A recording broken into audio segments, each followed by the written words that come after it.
Well, hello there, and welcome back to TerraTech. It is I, Michael Max, and we made like some serious cashola yesterday. We were trying to actually. That's what yesterday was about. Was trying to get some monies, and I mean we could continue making monies, or we could kill things. It's funny that the killing things isn't really how I make the money anymore. The economy system is really it's really cumbersome to sell stuff. It's really cumbersome to sell stuff, to break it down into its component parts and sell them. This is actually just driving around crushing rocks and stuff is actually a pretty good way of making some coin. So we're just going to do another little loop. I see we did this yesterday though. I don't know if any of that stuff will be available to us. We'll take a look. We'll see what it's like up here. Did we already pillage this poor land? Is it plundered? Plundered. You know, the Shakespearean of plunder. We will see. Get out of my way, trees. This thing's really. I really need to put better treads on this thing, or make it go faster and bigger treads. I wish we had the new treads. These dudes, these geocord treads. Wouldn't they be nice? Wouldn't that be nice? To get geo treads on your side? No. Nope. Anyway, last episode was a trip. I watched over it again. It was I got right off track. Holy cow. We had like a philosophical monologue diatribe of what was wrong with the gaming industry and what I hope to see. And holy cow, I did not think that was going that way. I did not think it was it was what I wanted to talk about. I had no plans to talk about that when we came in. I had other things on my little cheat sheet here of things to talk about, but we got on a tangent, and then we just kept rolling with it, which is fine. I actually had a really good episode. I really enjoyed it. It was fun. The game kind of just sort of fled into the background, and we just kind of, I mean, we needed to make the money anyway because we want to buy stuff for our plane, and to do that I need to continue crushing rocks, and that's kind of boring for you guys. So I'm glad that I managed to fill it up with something other than silence. Yeah. I have been watching, and I want you to all know that I've been watching The Magicians, a series that I had actually read the book first, and really enjoyed the books, and wondered how were they actually going to manage that series in a TV. It seemed much more like something you would make a movie out of, not continued episode after episode sort of thing, and episodic. But having seen some articles that the writer has gone over and talked about how they had come at the question and the changes that they made and everything that they did to, I don't know, keep it funky and fresh and new, and update the stories so that they would be more, I don't know, more interesting to be told in the format of television. They did a really great job. I'm really impressed. It's very watchable. I'm not bothered by it. Like, where most books, if I read the book and then they diverge too much from the books in the TV show or movie, I get frustrated. But so far, not frustrated at all. Really enjoying it, and that's I guess that's good. I guess, right? Can't ask for much more. Yep. Boom.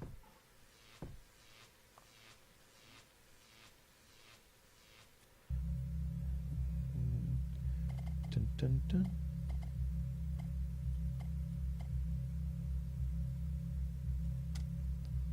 those on different? Those look all sorts of different. This one's a forward, that one's a back. Oh well, I'm just trying to get a little better steering, but I don't know how many like on a tech this big, how much two of those actually assist us, but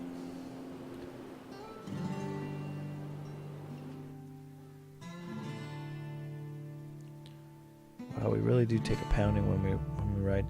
I wonder if we should lift those up one more, but if I do, I have a bad feeling if we lift that up, it just will cause nothing but problems. We do make good money when we ride around crushing rocks.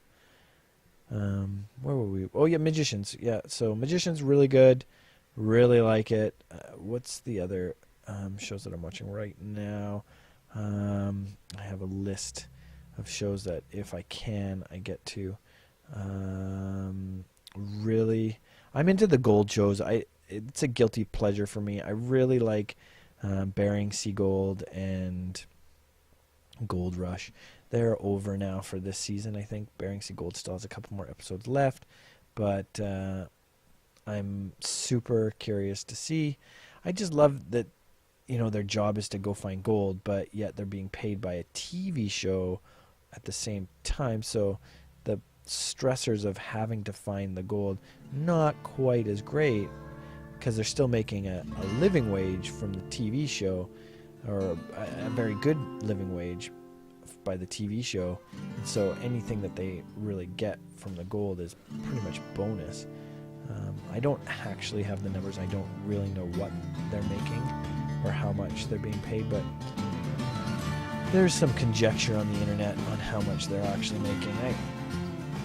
I would have to think that per season that the principals are getting at least actors' wages, which is, I was an actor for a while. I made okay money when I was actually working. That was the problem, is you had to be working, and that, especially living up here in the north, didn't always happen that way. I mean, I was working in theater as well as film and television, and it was difficult. There was some hard times. You definitely had to have a day job, and I still have friends who do it still, that are still giving it a go, and where I was so tired of not being able to save for the future or own a home, especially in this area, that I totally backed out of it and just kind of walked away. I don't feel bad about it though. I don't. I don't miss. If I missed it, it would be one thing. I missed the work. I liked the work. The work was really great. It was really fun. I being on set or taking a script to stage, really fun. And I trained for it too. I went to school for it. I really enjoyed the whole process of creating a character and really getting into that, and then entertaining people. But the auditioning, which is something I think you have to enjoy to a certain extent. You have to enjoy that process if you're going to do it every day.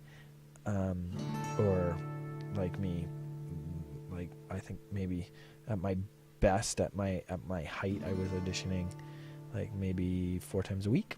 So that's 4 times a week. You were lucky if you got 1 or 2 callbacks.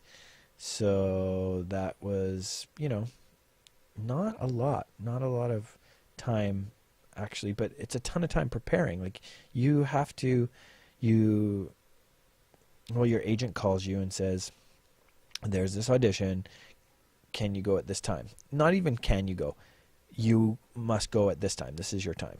So then you rearrange your whole schedule, and you get emailed the script, and you print it out. And for me, like, memorization wasn't ever something that I was super good at. I didn't find it super easy to memorize things. So I would just pound that text over and over and over again into my brain. And so I would lose the entire night before the audition. And then, depending on what time the audition was in the morning, I would work on the script as well. rehearsing it out loud over and over and over again until you knew it cold.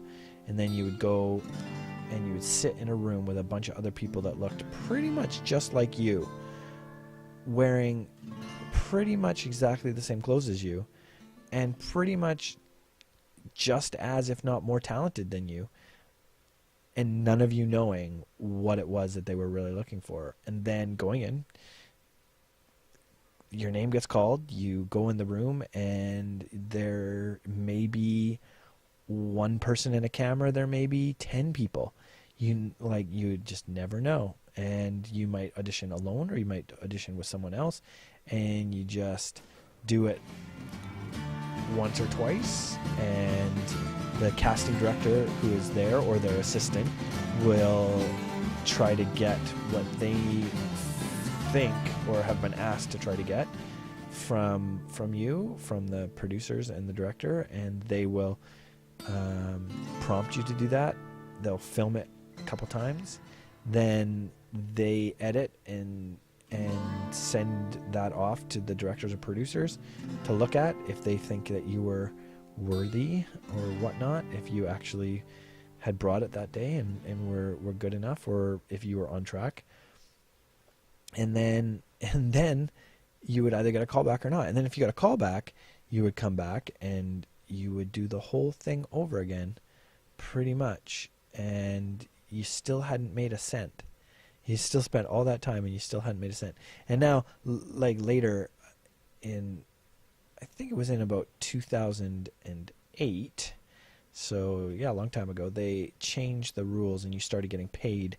You started getting paid for your callback time. So they recognized that if you were, doing this, you'd obviously put enough time in out of your life that you should get something for it. So, and I think it was like, God, I think a callback was worth $25 or something like that. So you got $25 for probably close to 6 or 7 or 8 sometimes hours of work, of you preparing and really focusing. And I knew people that didn't, like they memorized so easy. They just had minds like steel traps. It was really easy for them. They would just, read it once or twice and they would have it, and then they would just wing it. They'd just go in and wing it. And then I knew other people who would agonize over things. And I was kind of in the middle. I would work it and I would run it and I would practice it, but I wouldn't stress too much, because you know what, like the times that I booked stuff, television shows or commercials or whatnot, it was never the time that I was so super prepared. It was always when I surprised myself and just kind of had a good time with it and just kind of was relaxed. And the less you cared, the better it translated. I always found that the less you cared, the better you would do. And it's such a strange industry that way, that they want you to look as natural as possible, and and then they put you in this super artificial environment, and try to get you to be normal. Anyway, yeah, that was it. I enjoyed it. I have some good stories, and I have some interesting little tidbits on. I'll never put them on the channel. Don't even worry about it. You guys will never see me doing any of those crazy little things, though there are enough out there. There's a few out there that, like, I guess you would have to, since you guys haven't even seen my face, you would hear my voice, and if you were like rolling through old commercials or whatever, or see an old TV show and you'd hear a voice and you'd be like, God, that sounds really familiar. Who's that guy? And you wouldn't know, because I certainly didn't do enough that you would recognize me as an actor. Then you'd be like, God, who's that guy? What's that guy's voice? Yeah. And then you'd be like, oh my God, I think that's Michael Max. Which of course is not my name that I used when I was acting, so that doesn't even matter either, right? Whatever. I'm pretty sure that I can count on one hand the number of people that have seen me do anything.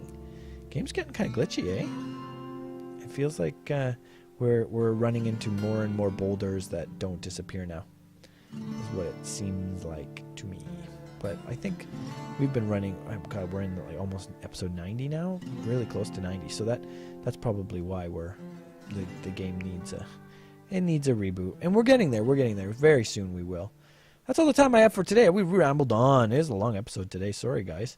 Sorry, but we are making some bank, which is good because everything's so expensive now. We'll continue tomorrow. I don't know what we'll talk about tomorrow, but we'll figure it out. You guys will spur me onto something. I can't believe you got me talking about acting. God, I haven't thought about that in years. Seriously, in years. What are you gonna do? What are you gonna do? You're gonna like and favorite this. That's what you're gonna do. Punch the like button in the face like a boss. High fives all around. And I will see all you dudes in the next episode. Bye now.